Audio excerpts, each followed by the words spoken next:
Still looking ahead to the policy conference, the ANC says it's rethinking the establishment of an immigration board to adjudicate on asylum and refugee applications. South Africa's ruling political party says its previous immigration directives have failed to prevent the immigration crisis in the country.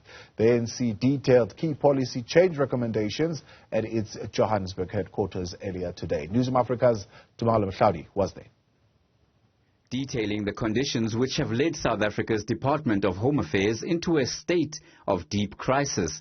South Africa's Home Affairs Minister, Dr. Mohlaoli, has admitted that critical policy gaps within the country's immigration legislation present one of the biggest stumbling blocks to the regulation and policing of undocumented migration flows into the country. Since the ANC took power in 1994, there has been no credible migration policy framework to meet the new challenges. The ANC, in particular, has never debated the policy framework on migration. There are currently 3 legislations which oversee migration and immigration management policy implementation.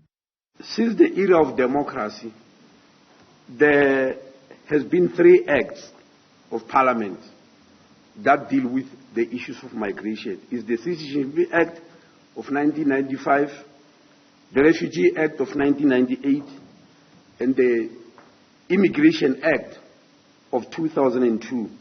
However, what underpins the striking lack of effective policy reform and implementation is that the 3 pieces of legislation which are critical to migration management in South Africa have no bridging overall framework to ensure cohesion on the ground. Put plainly, they have unintentionally created the immigration crisis South Africa now finds itself in, which also explains why government has often failed to enforce immigration standards and to win deportation challenges in courts of law. Because of the lack of an overarching policy, there are times where the 3 pieces of legislation actually contradict each other. And quite a number of times, we know that when you go to the court, whereas the Department of Home Affairs, we quote the Refugee Act, and somebody will say no, somebody in court will say no, but the Immigration Act say this and this. I want this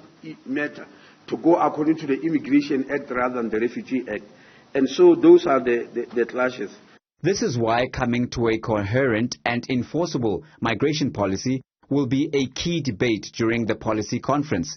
It speaks to the overall battle for the country's dwindling economic resources.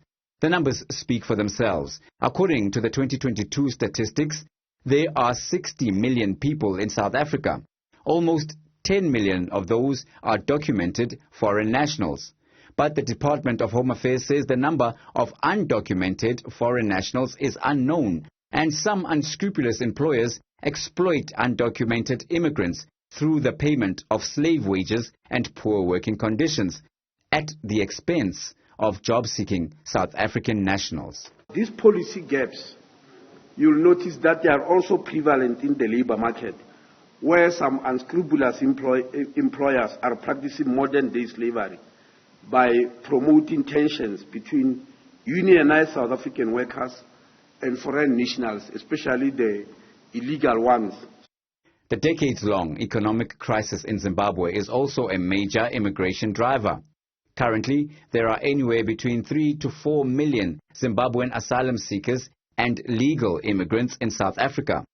All this in a country with an above 63% unemployment rate for those aged between 15 to 24 years of age, and a country which continues to hemorrhage jobs due to the ongoing impact of the COVID-19 pandemic and other factors. Meanwhile, Mohlaoli has hailed the July 14th introduction of the first 200 recruits of the Border Management Act border guards. For Newzroom Afrika on Channel 405, I'm Tumaole in Johannesburg.